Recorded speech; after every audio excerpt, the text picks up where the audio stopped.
Hello, BookTube. I'm trying this filming once again on a different kind of technology.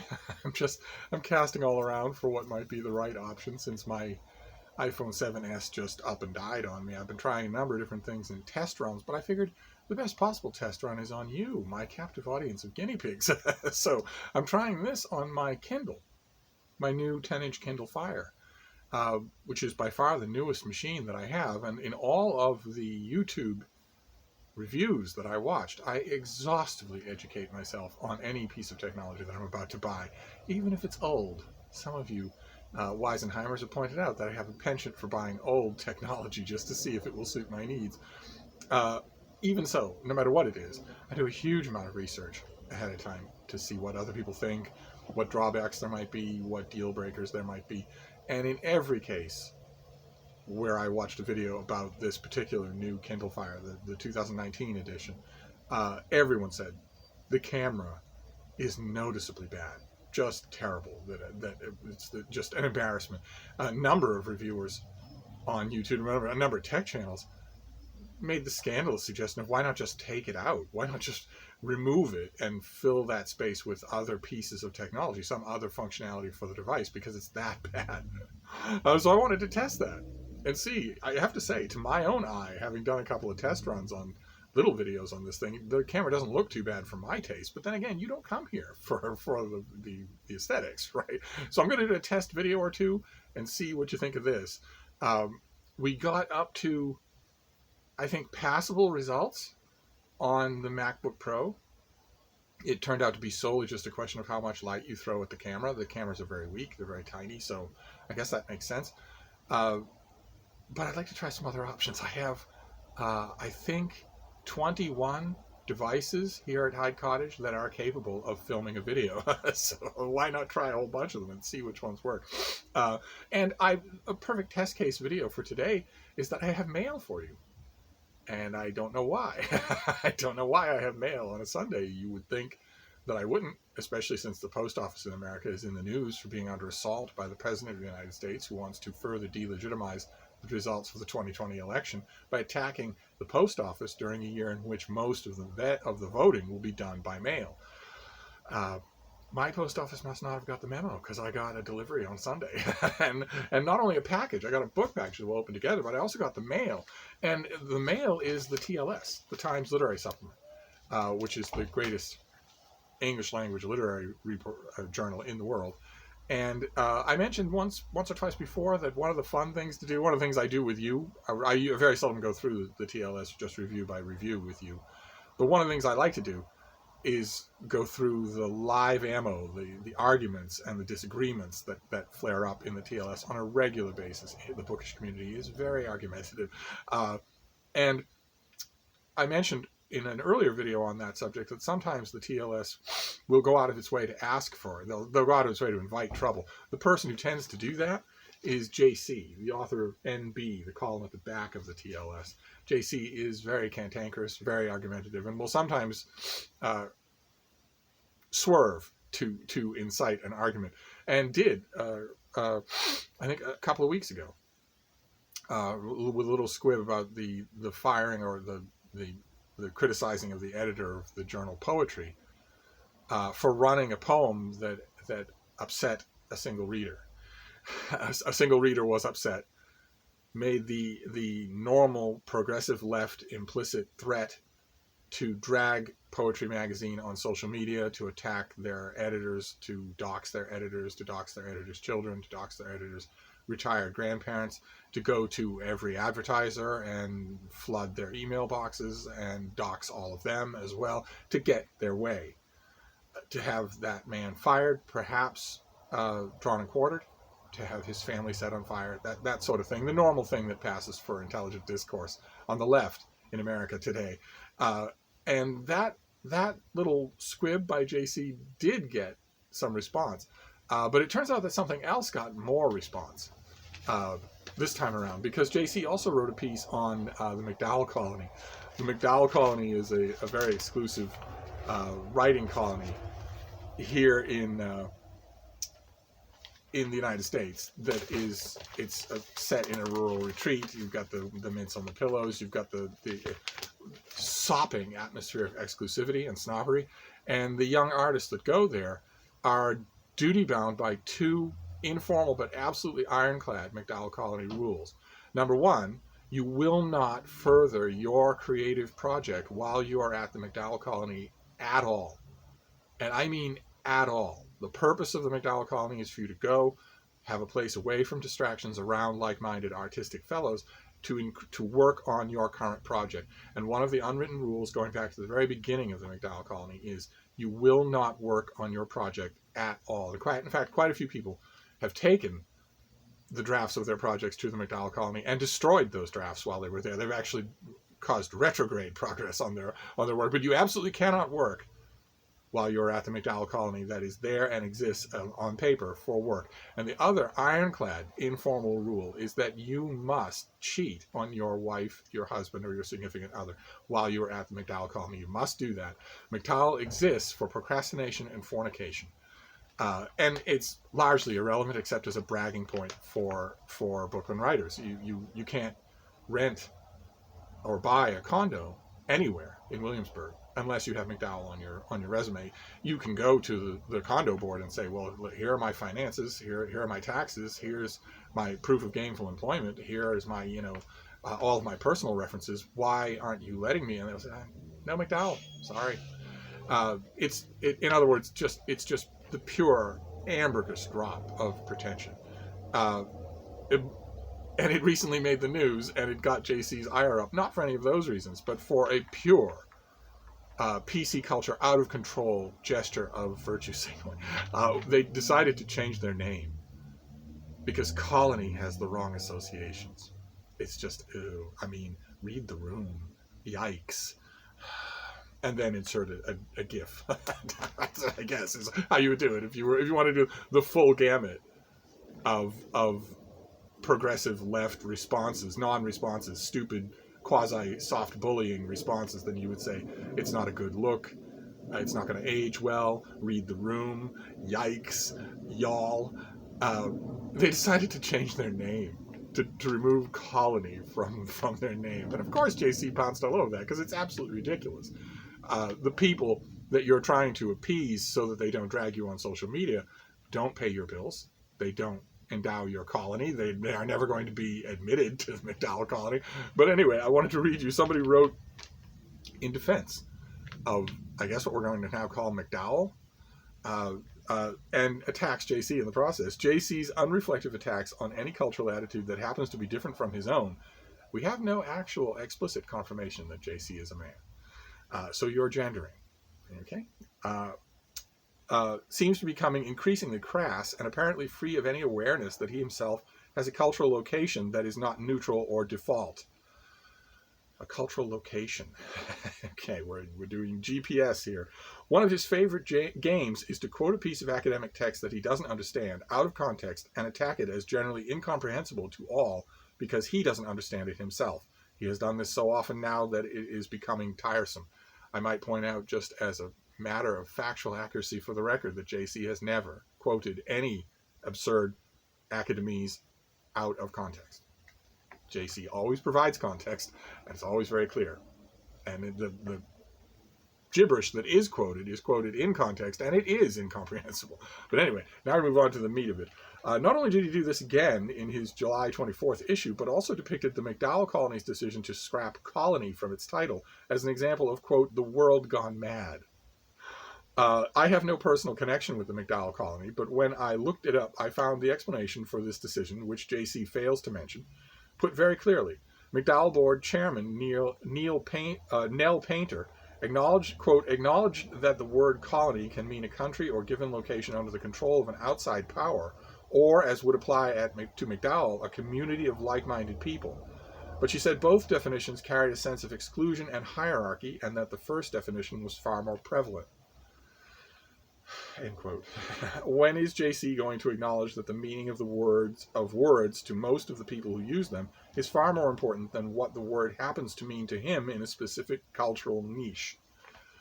To which I might point out that one of the rationales for changing the name, that the second definition of colony is that it's exclusionary, It fits the McDowell Colony to a T. The McDowell Colony is extremely exclusionary. You don't just get to go there because you really like the way your Camp NaNoWriMo project is going.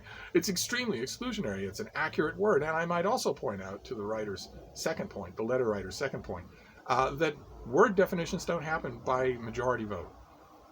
Okay, they're not a reflection of demography.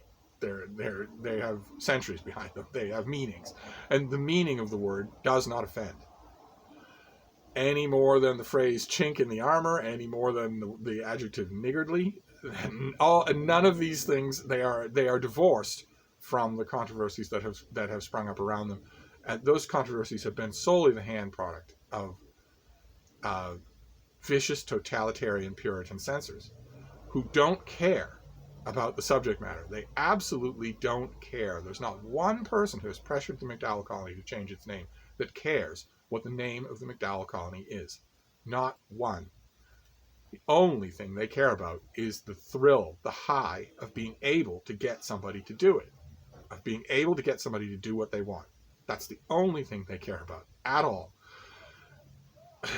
We're going to see a lot of that, but that was a controversy that the TLS, that are part of the TLS anyway, went out of its way to court.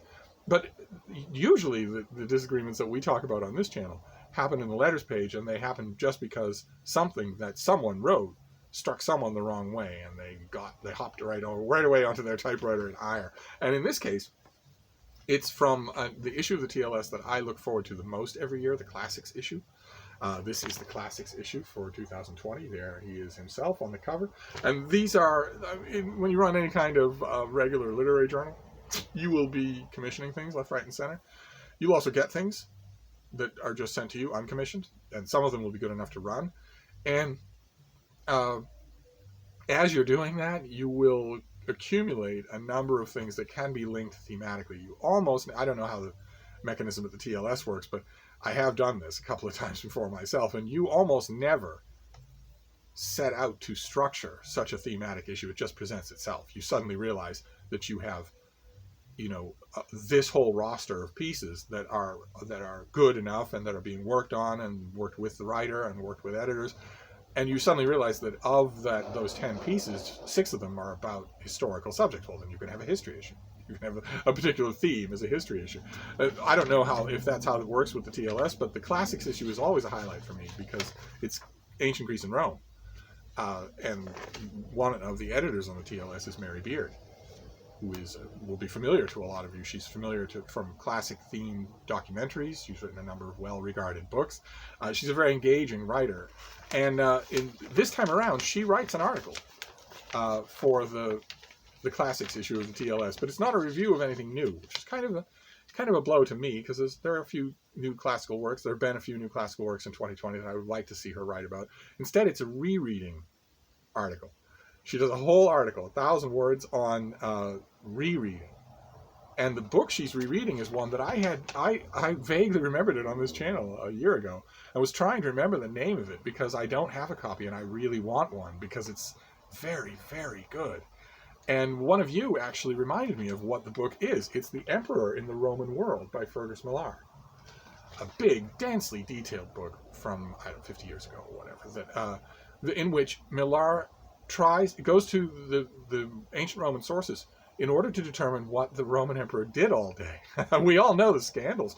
For instance, I assume you're all taking part in the Augustus August, in the event that Jack, the Rambling Raconteur, is doing over in his channel, where he's reading Suetonius' Lives of the Caesars. And there you will see the things that we tend to remember about the Roman emperors, which is that the scandals, the debauchery, the immorality, the outre anecdotes, better than 60% of which in Suetonius, I might point out, and Jack I'm sure will point it out too, are not confirmable and are probably wrong. Are probably just the kind of outrageous gossip that you get that's in the street, that's all over the place, but that isn't confirmable. There are a number of such things in Suetonius that are immortal. They're absolutely immortal. They will never go away. People will quote them every time any of the given emperors is mentioned. Nero fiddling while Rome burned, for instance, or my personal bête noire, Caligula nominating a horse to be senator, where these things simply did not happen, but Suetonius tells them so well that they become immortal on their own. Fergus Millar in this book has no patience with that. He wants to know, never mind the scandals, never mind the urban legends, what did Roman emperors actually do? What was their job? What did they do all day? They didn't just loll around doing nothing. Most of them didn't. And he scours the evidence to find that out. And his book is the result. And famously, the sort of the one-line summary of the emperor in the Roman world, if you needed one, I think it's one of the seminal modern Roman histories that I don't have. I have lots of the others, but I don't have that one. And it's one-line summary, if you wanted to give it that. The one-line conclusion that Millar wanted to come to was that emperors are what emperors did. Not what was said about them, not what was rumored about them, but what they actually did. That was their job. And Mary Beard decides to reread The Emperor in the Roman World, which she hasn't read since it first came out. She comments that the price when she got it was £15, and writes, "I must have wanted the book very much to spend what would have now been the equivalent of £80 for my own copy." And that is one of many points during this essay where Mary Beard implies or outright states that she has absolutely no memory of when she first got this book, what she was doing, what she was thinking, why she read it, when she had it, anything like that, when it wasn't that long ago.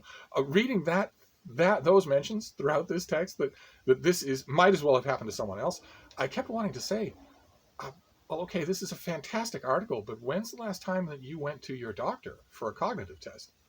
Because you shouldn't be drawing a complete, absolute black and white blank about anything connected with the time you read this book. It wasn't that long ago. Are you having trouble remembering other things as well? But her main point she gets to at the end. She writes, "As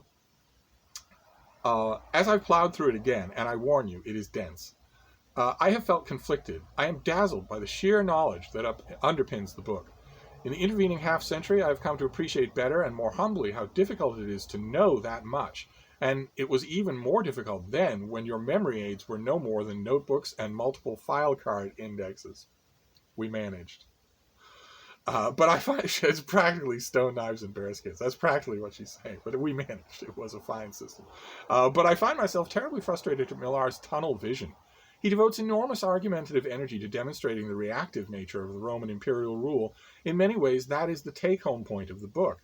But had he not refused to read about other monarchical systems for fear of, quote, contamination, he would have found that this was a common pattern in early monarchies. He didn't need quite the sledgehammer to make the point. And that is her takeaway from rereading this book for the first time since 1977. And she got a response in the next TLS. And the reason that I can show you these back to back is because this was another week in which I got these folded together, just like that, where I had missed an issue in order to get to. It's okay. It's all right. I'm eager for the TLS, but I'm not that eager.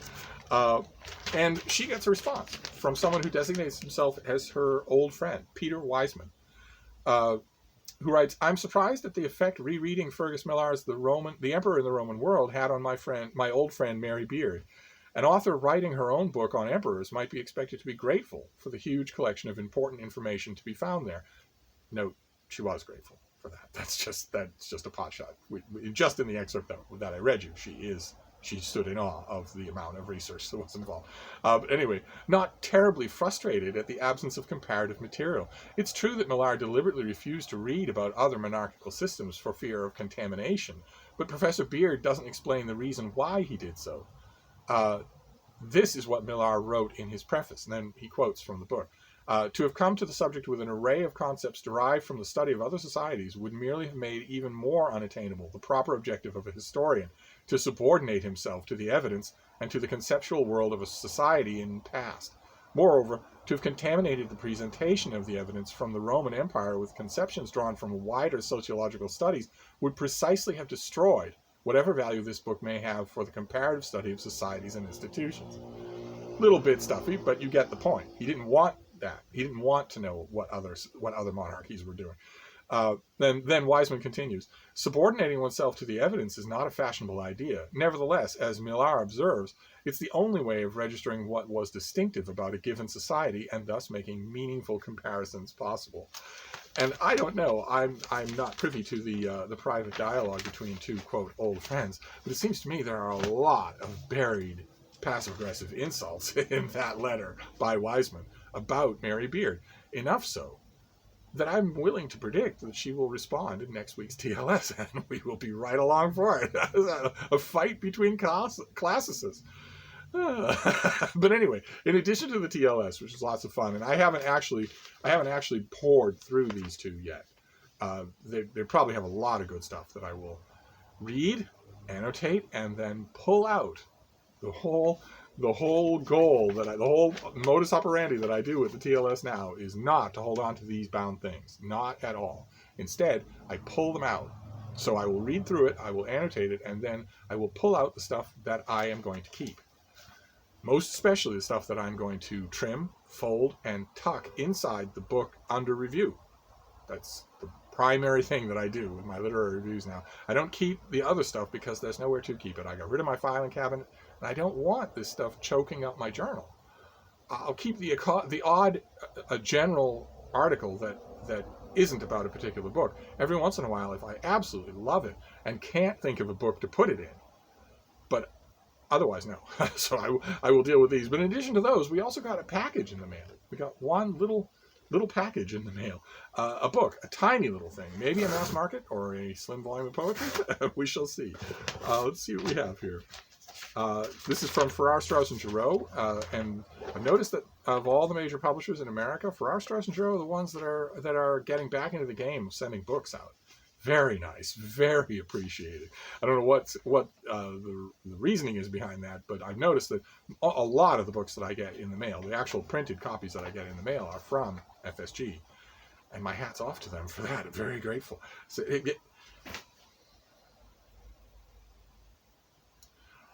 well, this is certainly going to make some of you happy. And this on the holy day of rest.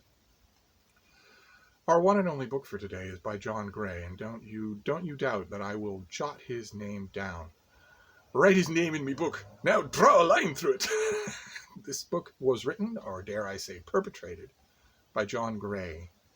It is called Feline Philosophy, Cats and the Meaning of Life.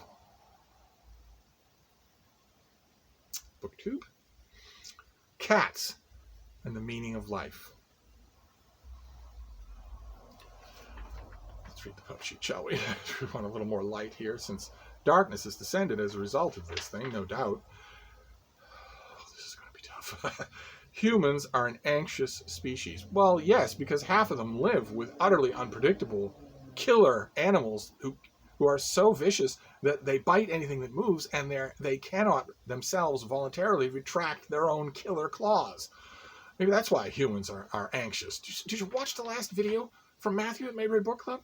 He's talking to the camera, just a perfectly normal young man, and then all of a sudden, this thing the size of a mountain lion is stalking him from behind, coming down one shelf after another, directly behind him. I screamed at the camera.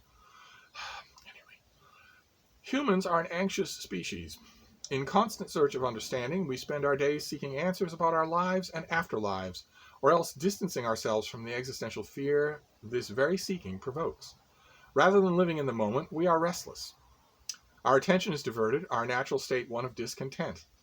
In Feline Philosophy, John Gray, philosopher and critically acclaimed author of several books on what it means to be human, and forever after blackballed on Steve Donoghue's world-renowned BookTube channel, suggests that an example of how to live our lives for the moment, free of dread and self-consciousness, we should look no further than our feline companions. Yes, of course. So you will swap out your human anxiety for sleeping 23 hours a day and spending the one remaining hour racing around your living space, knocking things over at will, coughing up balls of hair, pooping into a shoebox, and occasionally trapping and torturing a living thing until it dies of fright and exhaustion. Yeah, that's what we're going to do. We're going to swap out our normal background human anxiety for that kind of life.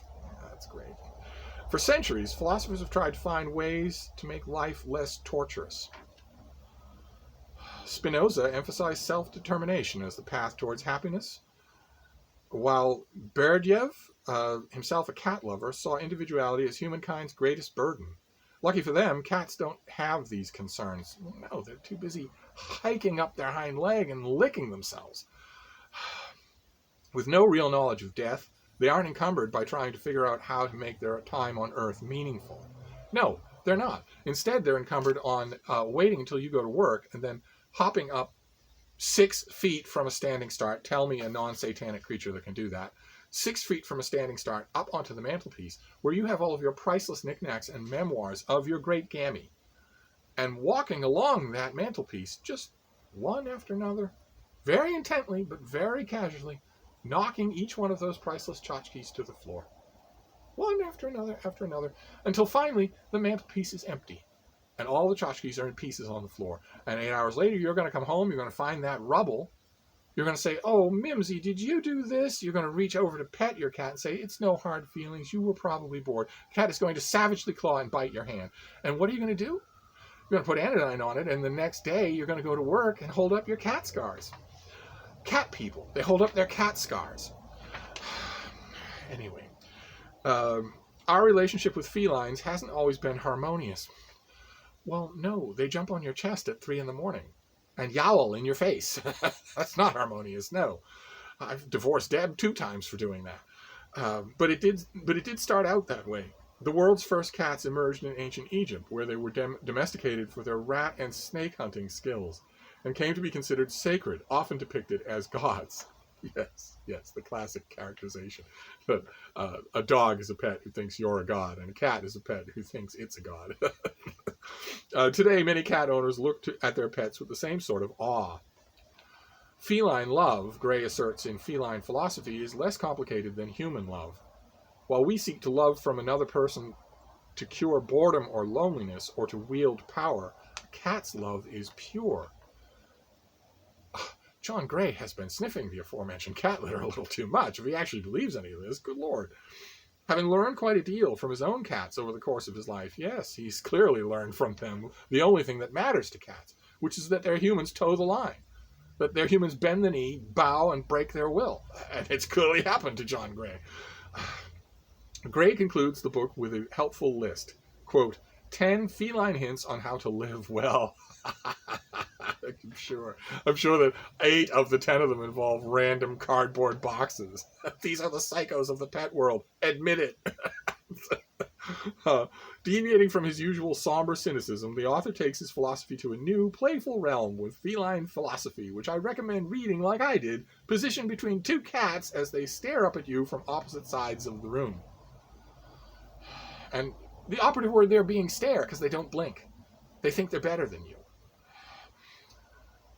John Gray is the author of many critically acclaimed books. Well, he's torpedoed that, hasn't he?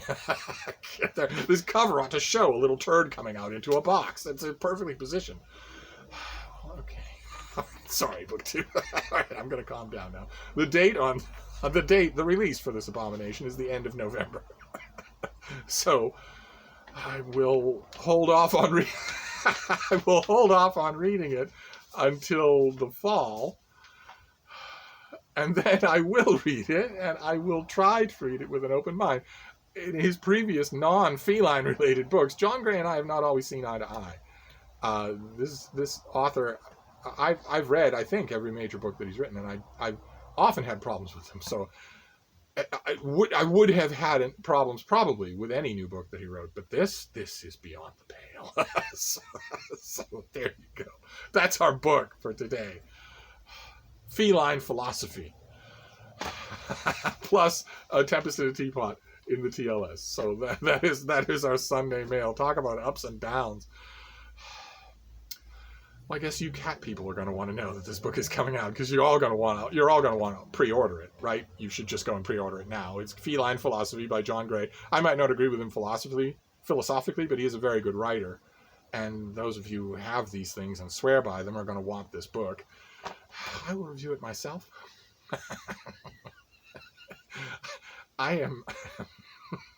As I've said many times in the course of my life, I not only play for the other team, I'm the captain of the other team. But I will read it anyway, so... Oh, God. All right, so that's your Sunday mail. A little bit unexpected for me. Let me know, not about your cats, okay? I don't want to know about your cats. But about this video. Can you stand this video quality? I'm not saying which device I'm going to settle on. I would ideally like to settle on my old iPhone, because I have a tripod for it. And I think its quality is the best of them all. I think it's made for that. But it has almost no storage. So, and I'd like multiple redundancy. I'd like many devices that are able to do this, so that I'm not just stuck if one of them breaks. Because that phone, this phone just bricking out of nowhere, is a perfect illustration of what was 2006's Steve's daily stalking nightmare. That technology will just up and quit. Technology you depend on will just up and quit. That was my nightmare, and it happened. I was lucky enough so it happened in 2020, when I'm more comfortable with technology and have lots of pieces of technology all around me. So I'm just trying to estimate which ones are doing a good job, which ones are doing a passable job, that sort of thing. So let me know. I'm going to wrap this up, and I will be back. Thank you, BookTube. Feline philosophy.